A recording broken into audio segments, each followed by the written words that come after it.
welcome to the Desert Heathens podcast, where we sip a new bourbon, whiskey, or scotch and ramble our way through controversial topics in hopes to open up the collective's mind eye again. I'm Taylor. I'm Kelly. I'm April, and we are the Desert Heathens. Today, we are drinking... We're drinking Floki. I'll take over that. We're drinking Floki. It is a single malt whiskey that is brewed from Iceland, and it is named after Floki, who found Iceland. And fun fact about this, it's smoked in a barrel, and what they smoke it with is sheep shit. For all you sheeple out there. No, but really though, it's gonna be an interesting flavor. It's only a 3-year-old whiskey, and everything is brewed from Iceland, and it is imported whiskey. So we are pretty fucking stoked about this. So let's see how it goes. Crack it open and let her breathe. Hey. Wow. You want to smell it? Wow, rude that you let I me know. smell it first. Actually, it smells really cold. It smells cold. It also smells very sweet. It's they use Icelandic water. Look at how clear that is. It's gonna be interesting. Like, I'm fucking stoked about this. It smells cold, and I love that. And for any of y'all that actually really want to try what we get and stuff, we don't mind sharing our beverages with you guys. But I also want y'all to know these are very important to us. This room, the way we have it set up, it's also like a very spiritual room for us.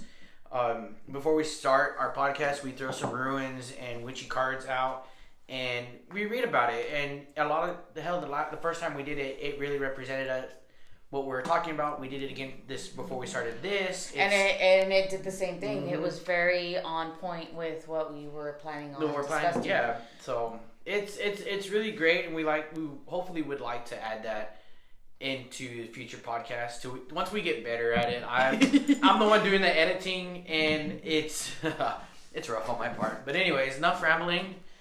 April, what are we talking about? Okay. What are we going about today? So, on our last episode, we had discussed our opinions on nature versus nurture, and frankly, what our take on the matter was. This is apologies. If this is your first time tuning in, please pause, take a step back, check out what we were listening or what we talked about before. It was from feedback, pretty interesting. Throughout the hour, we touched base on mental illness and couple of other things, and I felt that it would be a good reason to make that our second topic. So essentially our second episode is going to be on mental illness. So this is episode 2, War on Our Minds. War inside our mind. A war within our minds. There you go. A war within our minds. See, I'm trying not to read here, so it can be natural. Yeah, we're trying.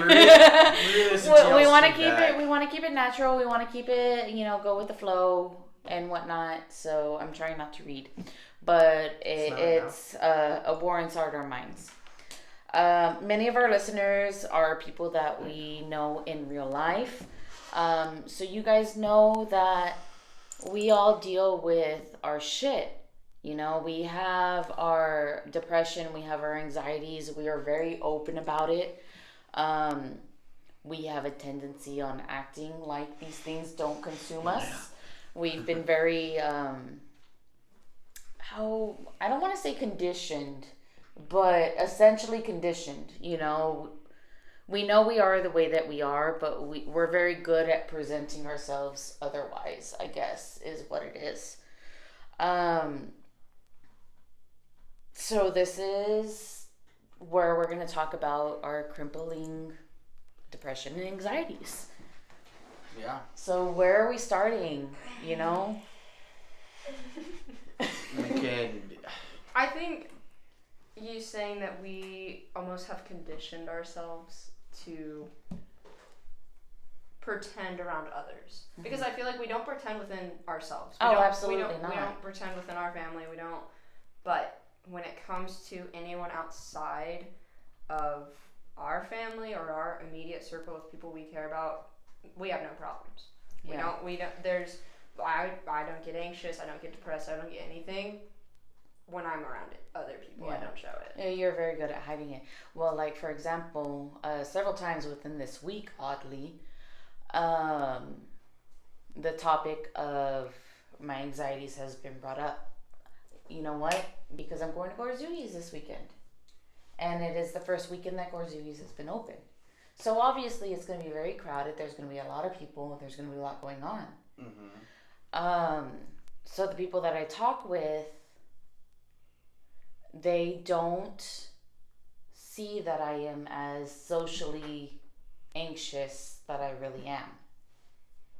You know, I am able to kind of bury that because I'm in a social setting. You know, we are socialized. We have to act a certain way in public. You know, you guys see me. You guys know me. You guys know the way that I am. I'm fucking annoying.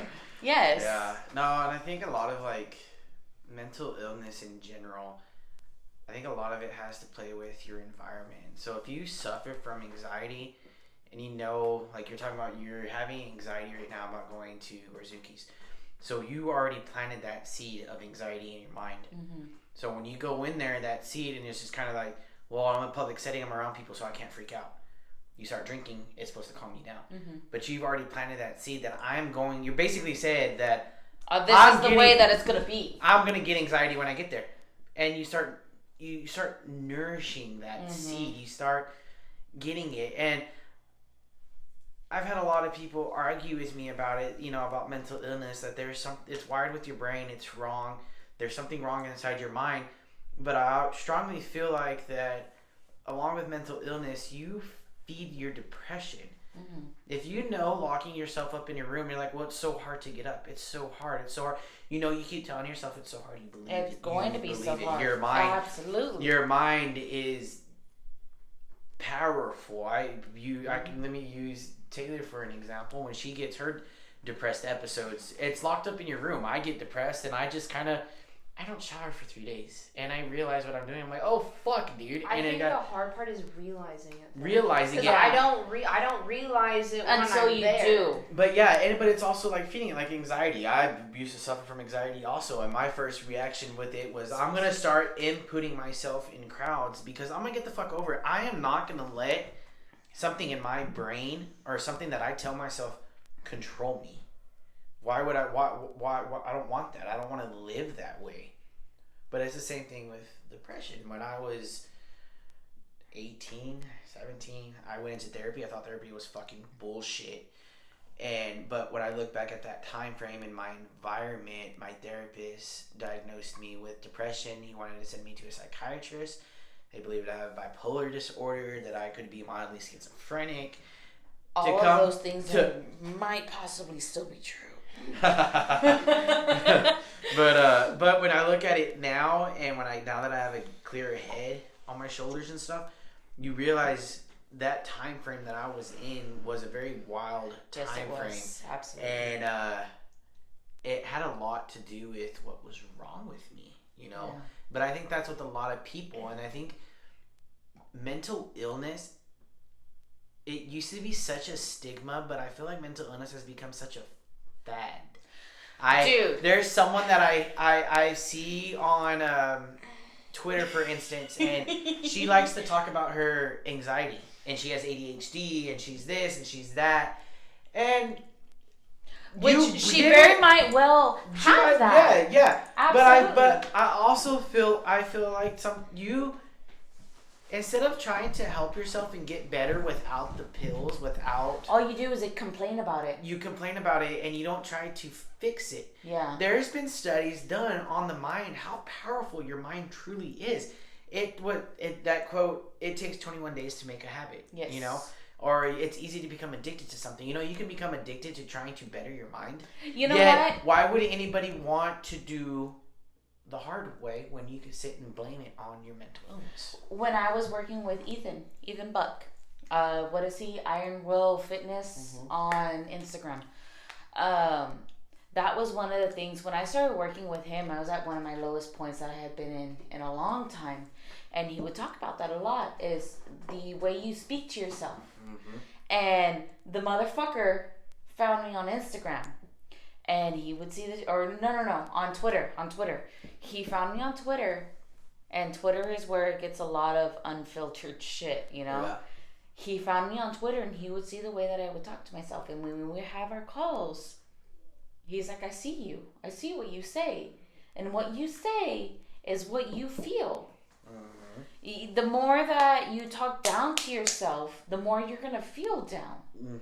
And I've taken that, you know, I no longer work with Ethan in a quote-unquote professional setting. But I believe that we are still friends because I worked with him for so long. Yeah. And he would tell me all the time, talk better to yourself and it will change everything. And it does. It really fucking does. Now, that's not dampering people with mental illness that physically cannot. Because there is always... I'm not by any means. We are not talking down on people that truly suffer from it. Yeah, because there absolutely is so people that truly suffer. When you are, because we have all been in that place. Yes. But it is so hard when you are in such a bad place to be able to talk good to yourself. To say one simple, nice thing about yourself. Yes. Oh, I have dimples. I love that. Love it. Or it's as simple as getting up. But it's simple as getting up in the morning. Yeah. Yes. Well, I had the problem in the wolf. I hate my job. By all means, I fucking hate it. And I had a hard time trying to learn how to love it. And I started getting up in the morning. I'm going to make today a good day. It's a beautiful day to have a beautiful day. But you got to say that to yourself. You start saying continuously. Even if it becomes the shittiest day. I woke up this morning and I woke up great. Did not matter anything else. I had a good breakfast. I started my day off great. But I think people have gotten away from that. And I feel like it's become such a fad. It's become such a popularity contest. Oh, I suffer from depression. You need to be more nicer to me because I suffered from that. You know? Or fucking toxicas. Yes, you know, all of that. Like, why are you glorifying it as much as you are? Mental illness. Mental illness should not be glorified. You know what should be glorified?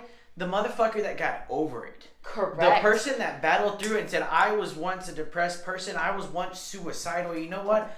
I got past that. But no one glorifies that. There's like, oh, well, I suffer from depression. I was in like I want to kill myself every fucking day. I stayed home for a week and I didn't do jack shit. I just got drunk all the time, and I'm just kind of like, bro, that's not something to be proud of. If that's what you're proud of, I really feel like you need to reevaluate yourself in life. I understand that you feel the way that you feel in that headspace because all three of us have been there. We have all been in that headspace multiple times, more times that we can count. You know. But one thing that I think is wonderful is that we all pull ourselves out of it, whether it be alone, because I've pulled myself out of my depressions on 100% on my own, and there's been times where Kelly has come in and he said a couple of words and it was like triggering, you know.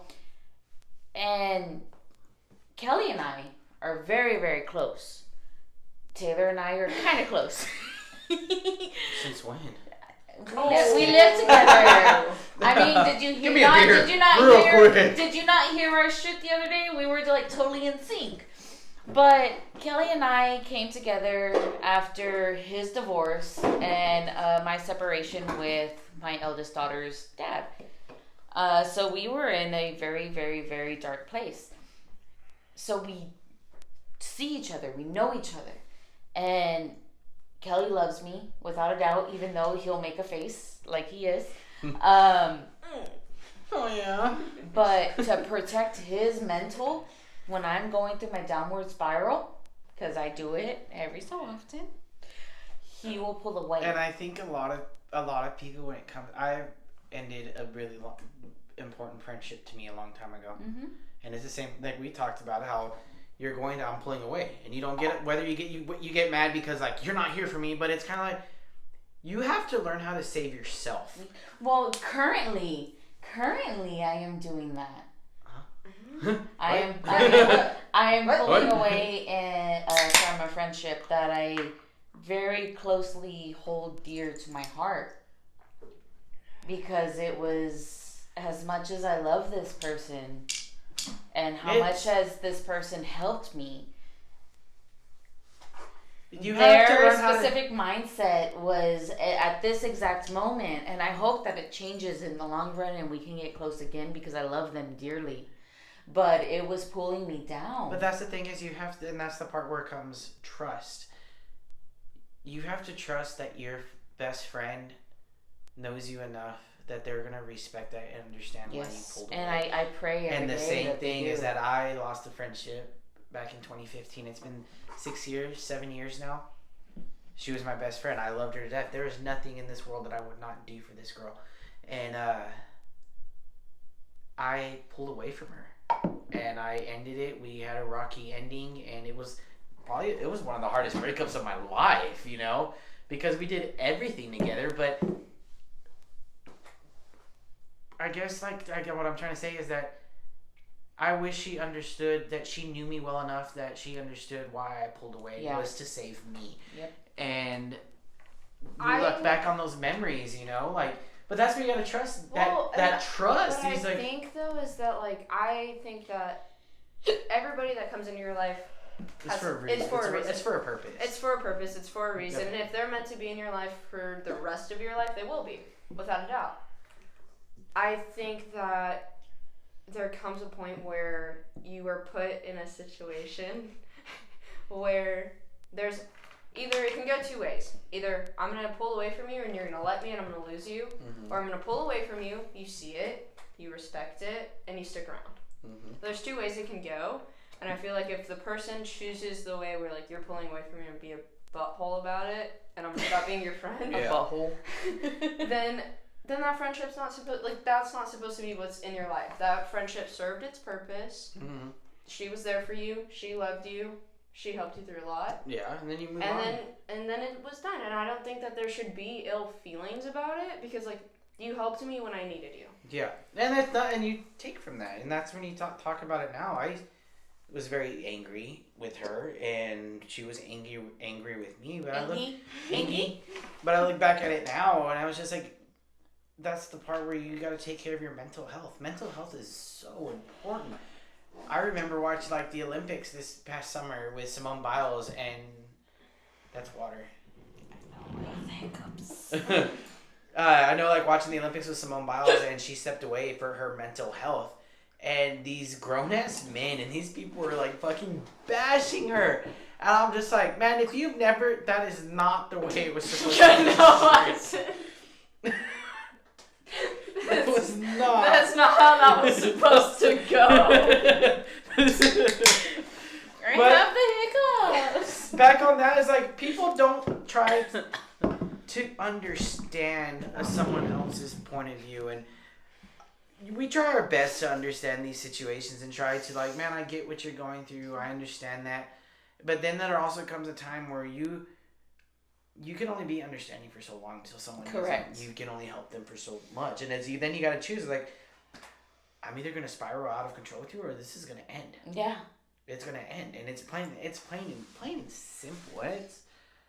But it's a really, really, really hard. It's a harsh decision. reality. It's a harsh reality. It's very hard to make that decision because you love that person, and what's love got to do with it. Oh, do you remember when I was 8 and I used to blast that all the time? What? Tina Turner for the win. Is there a squirrel in here? But seriously, it's really hard to be able to do the thing that you need to do, pull away from the person. Mm-hmm. When you love them. Mm-hmm. You love them dearly and wholeheartedly, and you want to be there for them. But that also comes back with love, that people think loving someone else is the cure to your depression. It never is. I'm in a relationship where I found a friend or whatever, is they love the depression out of me. They love my anxiety away from me. And But they don't. They just mask it. They mask it. That's not how it works. That love, when they say love conquers all. No, absolutely not. Look at that, because the love that truly conquers your depression, the love that truly conquers the love here. It's the love inside of you. That's the answer to it all. It's not getting a partner. It's not finding a new best friend. Because all they do, that's a bandage that just covers it all. Now, if you can find a partner that understands your pain, understands all of your hurt, and you guys work with it together. But using someone to mask your depression or try to cure your depression, it doesn't work that way. No, you would know because you have a problem with loving love. You more, but it's not just me, but it's people in general. They're in love with the idea of love. Yes. But the thing is that you think it works, and that's the problem that you have. Is that you're like, okay, cool. I think a lot of people I fixed myself. I fixed it. Everything's cool. But all you do is mold yourself into that person. Yes. So then eventually you're going to break. They're gonna break that person, and how can you live with that on your conscience, knowing that you broke someone because of your issues that you couldn't handle on your own? I've done it. I've been guilty of it. I have too. I've been so guilty of it. Unfortunately, I have a really bad habit of molding myself into whoever I'm dating at the time. Thanks. Thanks, but Kelly does it too. I do it too. All right. I don't think it was. I said love. You would say you love them, but it was just. We go through this part where we throw the word love around like it means nothing. Yeah. You know, and I did it. Hell, for fucking years I threw love because it didn't mean anything. It didn't mean anything, you know. And then when you truly find that love, you truly find that one where it actually means something, you wait to say it. And everyone's like, no, when you love someone, it goes, you want to blurt it out right away. And I was like, I don't see it that way. But it needs to be felt wholeheartedly. This is what I think. This is what I think. When you, whether it be your best friend, whether it be someone in your family who you're trying to like find a way to love again, or it be somebody that you are dating, whatever. I don't think that falling in love with a person is something that happens over time. I don't. You either know or you don't know. Well, there's something that, I don't remember where I read it or where I heard it, but they said falling in love is like falling asleep. It doesn't happen, and then it happens all at once. Bro, I could fall asleep in like 2 minutes. Exactly. But your current relationship. It took me over a year to love her, to tell her I love you. To tell her, but but I knew because. But you knew. I knew I did, but that's the thing is like, you want to. It's like nurturing. You feel it. You feel it right off the bat. Like my current relationship. Now I can't be totally stirred off. I know, right? But my current relationship, I knew from the get-go when we first started talking. I knew it. But in that time period, I was in such a negative place in my life. I didn't deserve it. You know, and I went through a whole bunch of shit. He went through a whole bunch of shit. And it turned out how it turned out, which fucking sucks ass. But in the end, it's a pretty goddamn well-established, healthy relationship. Fucking creepy.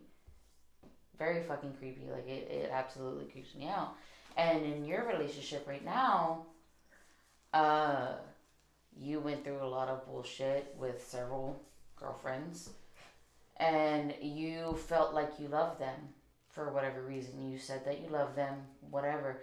But it was never that wholehearted love.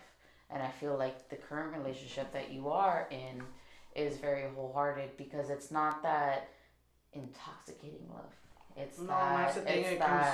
It comes back to programming your mind, dude. It's like there is a time in our lives that we love bad bitches, bad women that weren't afraid to fucking throw down, or men that weren't afraid to throw down, and because you embodied that into your mind. Our society glorified being in toxic relationships, which is so but when you look horrible. At the bigger picture, it's fucking horrible. Yes, it is horrible. How can you How can you want to love someone knowing that you can't even have a friend of the opposite sex because they're gonna get upset over it, or you can't even talk to your family members. Yeah, and it's like, sex. But you should be able to talk to your partner and sit and say, hey, I saw you're talking to somebody new, like someone different. Like, who is he? Like, what's going on? Like, there's a difference in generally wanting to know who your partner's friends are, and then being a fucking dick about it. Yeah. But that comes back to your mind and the way you train your mind. It affects your mind so fucking hard when your partner is like that. Mm-hmm. You sit there and, oh, my brother's in town, or this friend that I've had for eons is in town, and I miss them and I want to see them, but the whole time you're thinking on, how is Joe Blow gonna fucking take this? Yeah. How is he gonna react to my friend that I've had since kindergarten is in town and I want to have lunch with him? But it's also like when you date someone that has depression and anxiety, and their crutch is that they have to take their pills to make themselves feel better. And I'm not, and I'll say this again, I'm not dismissing the people that are on it and they need help. They need that oomph to get going. But there's so many people in this world that truly rely on the pharmaceuticals or smoking weed or alcohol to cure their depression, to cure all of that. Yet, what have you actually done to try to improve you as a person? Because the second that is taken away, you're crippled by it again. But that's the thing, and it comes back to your environment. My therapist would always sit and tell me, what are you doing to better yourself before we put you on medication? And in that time frame, when I was a young adult, I wanted to get on pills. I wanted to get high. I did drugs because it made me feel normal. It made the voices inside my head stop. But that moment I realized that I had this inner, I guess, unquote, quote, demon inside me that I was battling, I gave it life. Every time I acknowledged it, every time I tried to do better, I'm just like, in the back of my head, I planted that seed that, here comes the depression episode, here comes the anger, here comes the mood change, it's, your people are nurturing the wrong parts of themselves. And the moment with depression, I'm going to use one of my best friends, and Daniela. I already got her permission to talk about this. Love you. And me and her kind of went through getting our mental state together, get better with it, and she suffers from depression, anxiety, and I think ADHD, something. There's so much with it. And what she realized was that alcohol and the group of people that she hung around with had a big part of that. They were a part of it. They were the reason why it was really happening. And the moment she pulled away from that, and then us being best friends and wanting to grow together and be better together, when she was having a downfall, she's like, I'm having a moment. Are you good? Can you handle what I'm about to say? I was like, dude, bring it on. Let's fucking do this. I think that part is what needs to be normalized. Asking, are you okay enough to handle my shit? Because if you're not, I'm not going to do this. I will tell you that's okay. Because there's so many people that just dump it on you. Because you gotta end up in the end. The only person that has your back is yourself. Correct. 110%, because everybody fucking leaves, whether you want them to or not. But if you keep beating yourself down, no one's gonna be in your corner. Why would anybody? And this sounds fucked up, but why would anybody want to be friends with someone who's going to continue to beat themselves emotionally? Emotional abuse is the worst kind of abuse because you can handle pain. A human body can take fucking pain. They can take the beatings that someone gives you. But when you break your mind and trying to rebuild your mind, you can repair a broken bone. But when you break your mind and you're the reason why you broke your own mind, why would anybody want to be your friend? Why would anybody want to love you? There's those people that, and I'm guilty of it. I was one of those guys. I saw someone that were breaking their own mind, and my initial reaction was to save them. One of my biggest flaws is that I feel like I need to repair and save everything. Well, it's just something. How I am. We have gone through so much pain in our lives, and last night you discussed so much of your personal pain. I knew to an extent of it, but you opened up my eyes to so much more. and it breaks my heart. It hurts so fucking much. But I know, dude, don't. If you know, you know. But it's you know, it's shit happens, man. Like, it just shit happens, and anybody in my family and a lot of my close friends, I always want to like repair things and fix people. And, you always do, because you don't want them to go through the pain that we went through. I needed someone to do that for me. Yeah. And no one was able to do that to me because I wasn't vocal about it. And I am learning. And this podcast, man, it's really been great. Like, that we're being able to be vocal about these things and talk about it. Because save somebody. The moment you save someone, and even if that someone is yourself that you save, you know, the only thing that's in your mind is that I need to help people. Yeah. I'm fixing to make a really big life-changing thing for myself, and the reason why I want to do it is because I want to help people. I want to be there for the people that have nobody, because I didn't have no one. And yes, my family was there in their own way, in their own odd way, and they were, but it wasn't the way that I truly needed, you know. And I feel like that when you go through enough fucking bullshit and enough crap in your life, you realize, like, I think I can do this. I can really make a difference in someone's world, impact someone, especially someone that has depression or anxiety. You know, they're getting an anxiety attack. When I get my attacks, I flick. I do things. I clench my jaw when I'm angry, and you know, I am so thankful for Michaela and everything she does, because the moment she sees me doing that, she comes up behind me and grabs my hand, and she doesn't ever have to say a single word. She just grabs my hand and we just walk, and everything goes away. And I'm not relying on her to fix me and save me, but I've gotten so she gives you a comfort. That comfort. But you don't rely on that comfort. You don't throw all of that onto your partner. Don't throw it all onto your best friend, onto your siblings. You still have to do what you need to do to be better. Yes, absolutely. You know, that comes back to like me and Daniela. We talk. Hell, me and her will talk at least once a week when I'm home, and we're on the phone for an hour just talking about everything that she's going through. And by the end of the conversation, we sit and say, "Dude, I love you, and I'm so thankful for you." Yeah. And I think a lot of people, and that's the friendship that you should have. You need to hear that more from your friends, and them saying, "I love you, and I'm thankful for you," because, you know, again, tomorrow's never promised, man. Nothing's ever promised, but that reassurance that someone's in your corner and someone's backing you up when they know you're going through a depressive episode or seasonal depression, or like the holidays coming up, and like right now is our seasonal depression, and I've brought that up a couple of times in conversation. That goes back to the seasonal depression. You know what's coming. Are you when you acknowledge it? Correct. When you acknowledge seasonal depression, are we breathing it life by acknowledging it, knowing it's coming? False. You don't think that you're depressed all the time? but that's what a lot of people. We said it earlier, that persona you put out, that, you know, we try to handle our shit in front of people, and then really you're dying inside. Yeah. You need to be more vocal about no, and that is something that I'm learning, is when people are bad-mouthing someone in front of me, or talking something about, like, I know that's going to trigger me, or something that's going to anger me, I don't want to hear it. Yeah. And say, you don't want to, I don't want to hear it. I don't want to do these things. Don't sit there.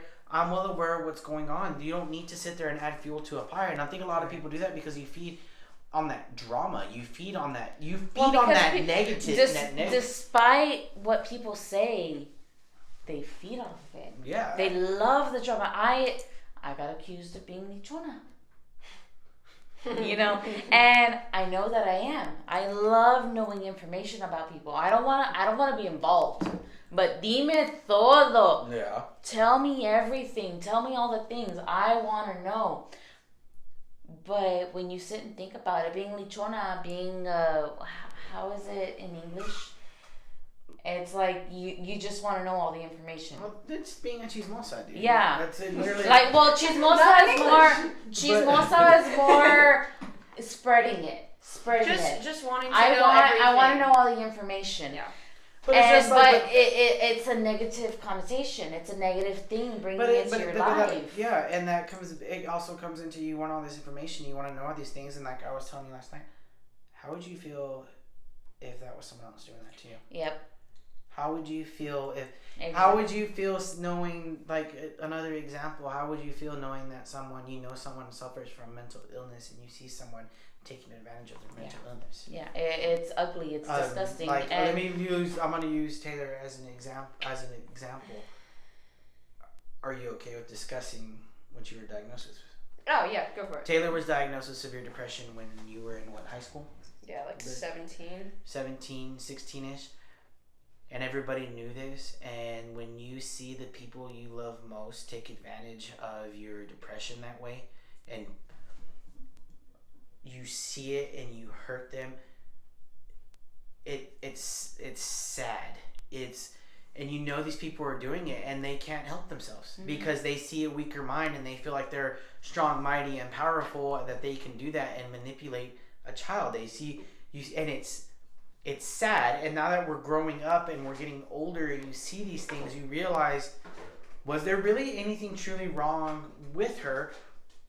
Or was it the adults in your life? Was it with the adults in your life that were manipulating you, creating that? My thing is that I also love to know everything. Yeah, I do, little miss. But why are you in Plainview right now? I love it. I enjoy knowing things about people.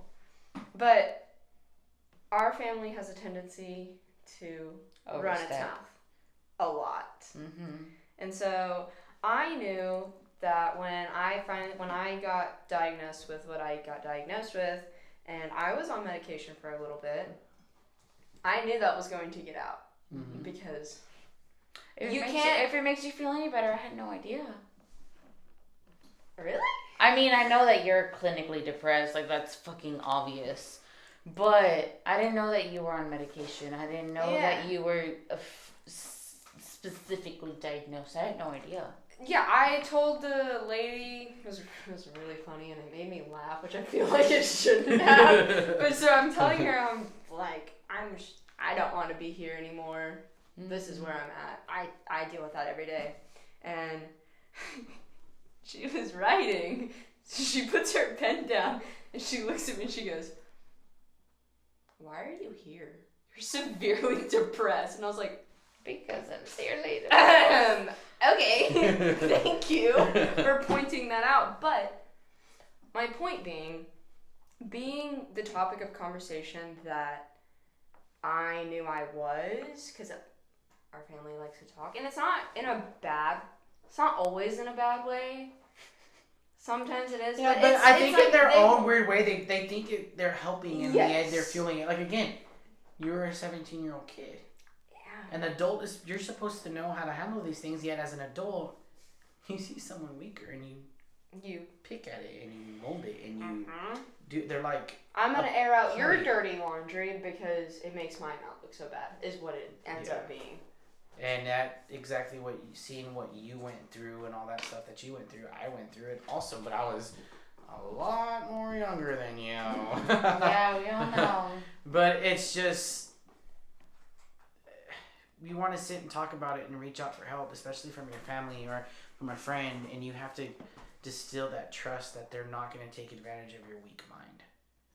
And a lot of people take advantage of a weak mind. Yes, they do. I've done it. I've been the person that has taken advantage of a weak mind. Yes. And love you though. Dude, it's fucked up, man. It's some fucked up shit. And that comes back to that love that we were talking about earlier. Is like, once you find that love for yourself, you realize the fucked up shit that you used to do. This might be the controversial thing that we've been waiting on. I don't think that you can, like, I can't love you if I can't love myself. Yeah, I get that. Exactly. Absolutely. But I can love you enough to say I want to work on myself. I can love you enough to say I want to put in the work and I want to try to love myself because I love you. Yeah. Not that I not that I am, like, I love you, so, like, everything's fixed. Yeah. No, because I love you, and I see that you love me, and I need to find a way to love myself. Mm. Because I love you enough to want to try. I love you enough to... But I think that should be, like, a goal. That should be something... That's all it takes. You have. You know, and that's... Like, you don't have to love yourself because it's really, really hard. Yeah. It's really hard, and I understand that. Well, especially you feel like you're fucking basura, and you feel like you don't deserve that love because of the thoughts that are inside your head. You feel like you don't need that love. You can't have that love. But most of the time, you're not a completely selfish person, and man.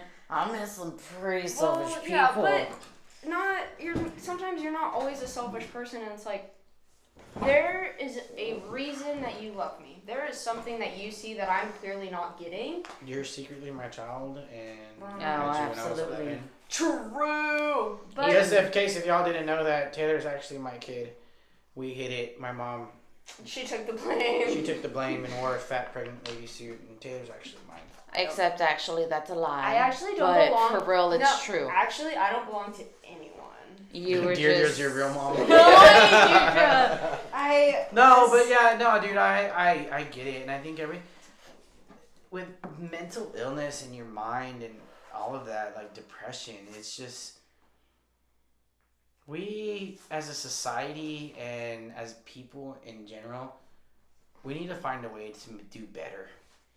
We need to find a way. Don't glorify mental illness. Well, you're brave. Yeah, you're speaking up. Good for you. You spoke up because you thought about killing yourself and you moved on. Really Dude, good. Is it really good that you're speaking up about it, or are you doing it to get attention to glorify your mental illness? It's cold. Don't fucking glorify that bullshit, man. So like what Taylor in our last podcast, like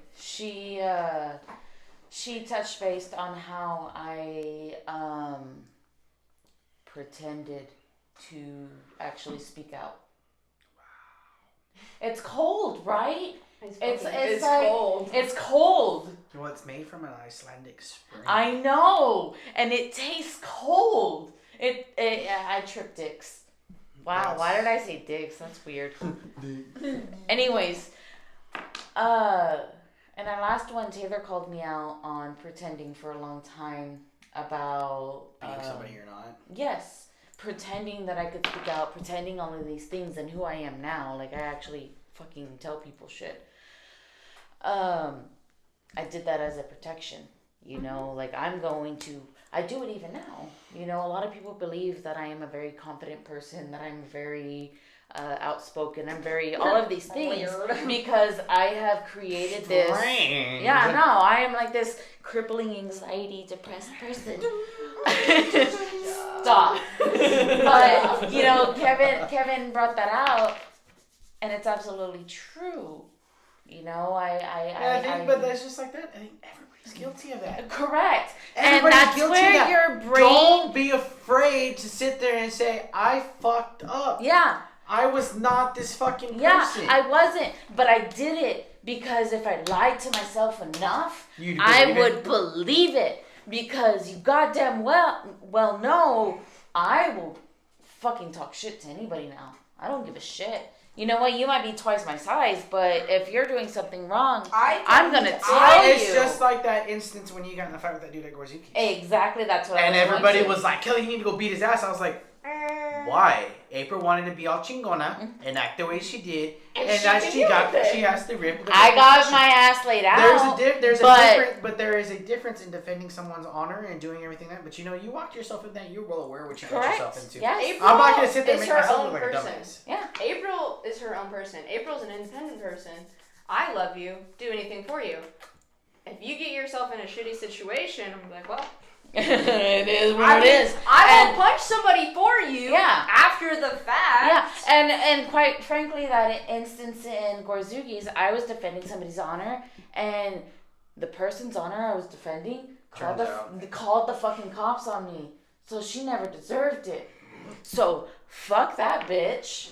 Yeah. And I am very thankful for the individual who stepped in and beat the fuck out of the guy who cheap shotted me. It is what it is. He didn't have to. I would have attempted to handle my own. Failed miserably because I am not, unlike Taylor over here, who is a fighter, not a lover. I am a lover, not a fighter. I fight everyone. I fight everyone. But that is something that I have learned over the years, that even though I am not a fighter, I'm not going to stand up for somebody disrespecting somebody else. I've been watching her. And I've gotten in fights at fucking White Horse when Katie Bonsworth used to work there. Yes. And Padilla and all of them. I used to get in fights with the guys all the time over there because of the way they disrespect those girls. It's bullshit. And it's bullshit that these guys do that. And it's not it's like, disgusting. and we're on that topic of people that comes back to cowards going after people with weak minds. It's being a predator, man, and it's fucked up because, again, I'm not afraid to admit that I have done some fucked up shit. I have been one of those people. I've been the predator. I've been the prey. Like, I get it, and it's fucked up, and it comes back to that self-love. When you learn how to love people that don't truly love themselves do not beat down the weaker man. Correct. They're plain and simple. And I know our little logo that says there and has an equality sign and it's marked through it and everything. And it's not saying that everybody needs to be equal and stuff like that.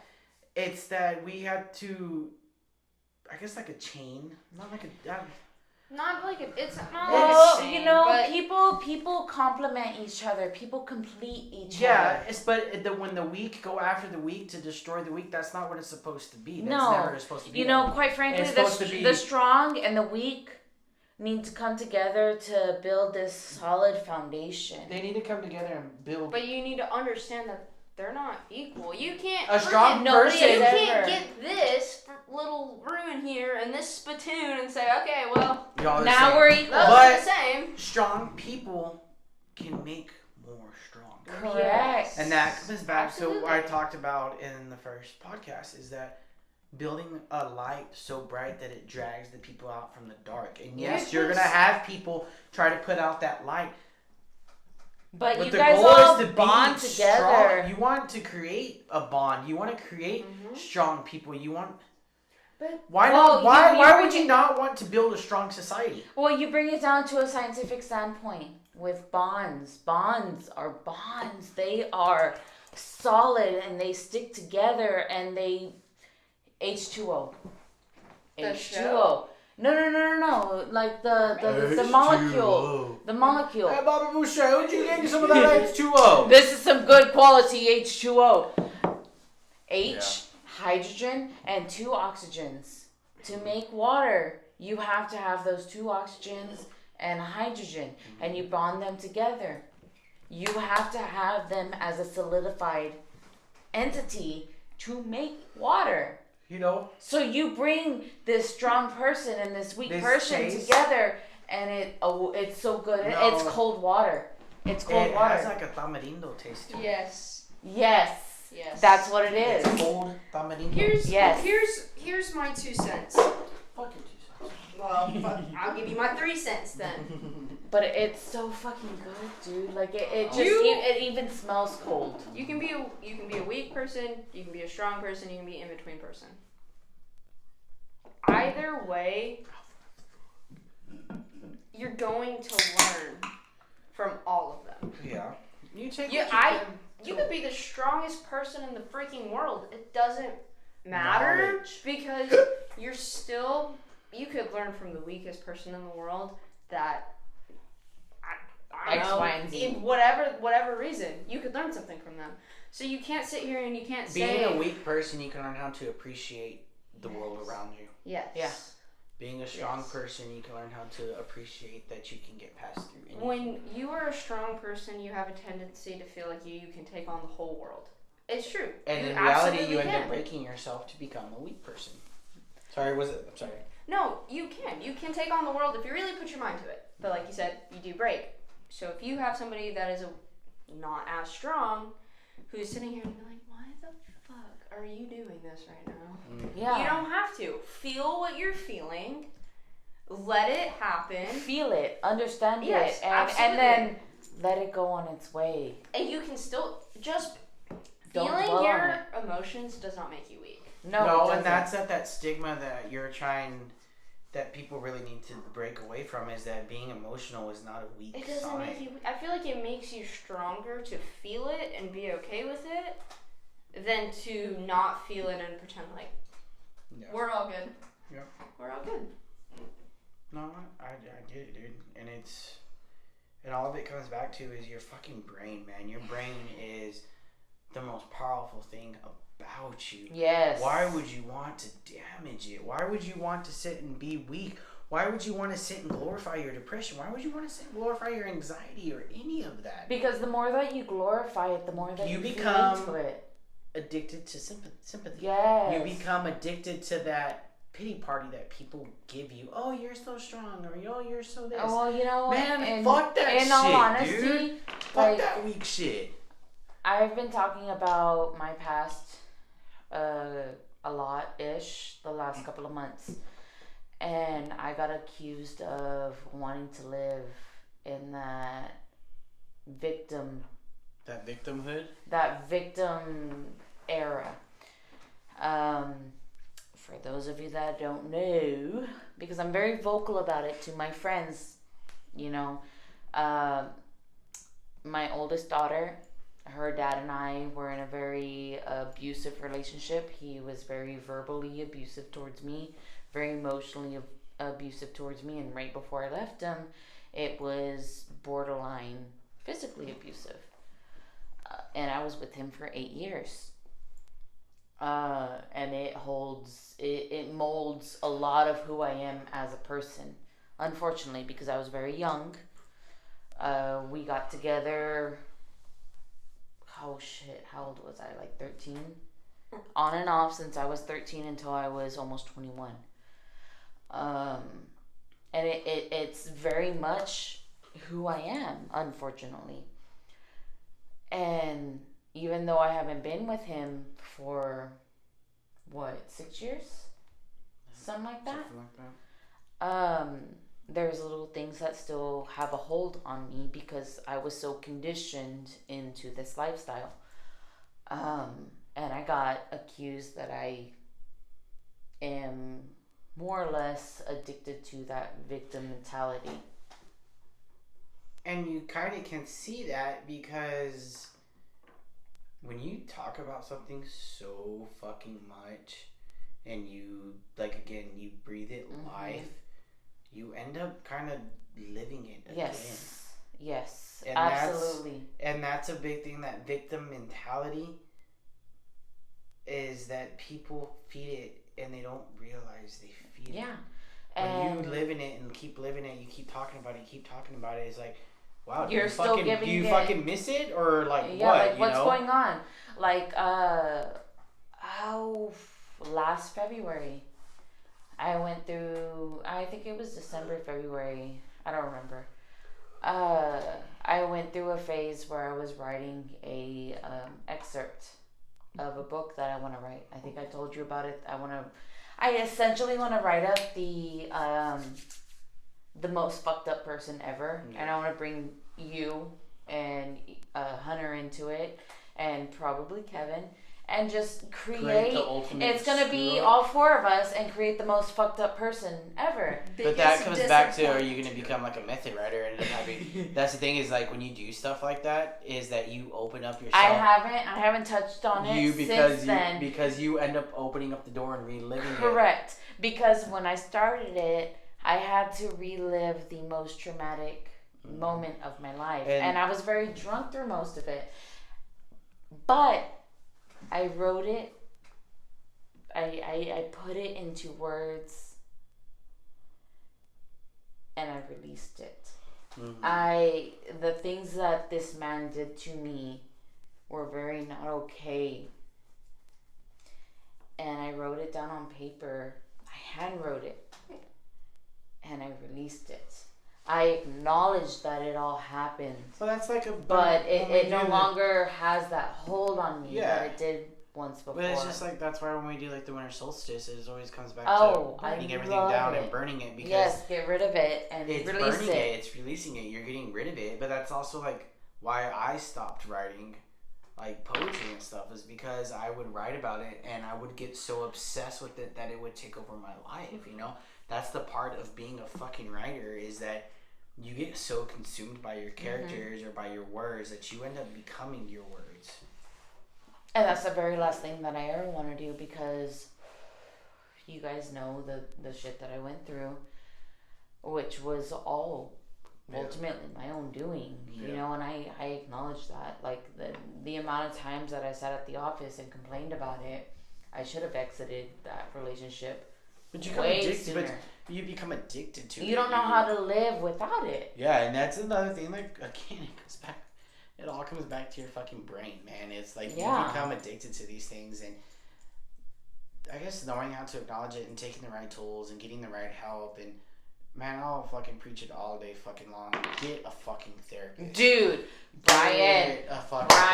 Get a fucking therapist. Like, but don't let them become your best friend. Oh, I don't know. He's my best friend, man. Don't do that shit. But in the end, you know, when you truly want help, it's always going to be there. You just got to take that step forward. And if you're afraid, you have to learn to put your ego aside.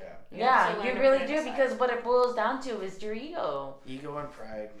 It really, really, really, really does. I want to see if we missed any points here. Let's see.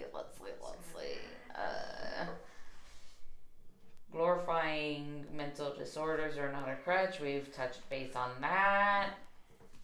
Our head, focusing on the negative.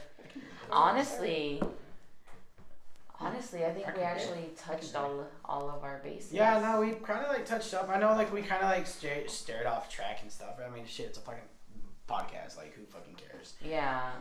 And there's so much more that we can get more depth on. Yeah, there's so much more, and I know we talked a lot about, like, I guess, toxic relationships, and I think that's another great. That's another great episode we talk about. Write it down. But Taylor's taking notes of, like, for other ideas and stuff.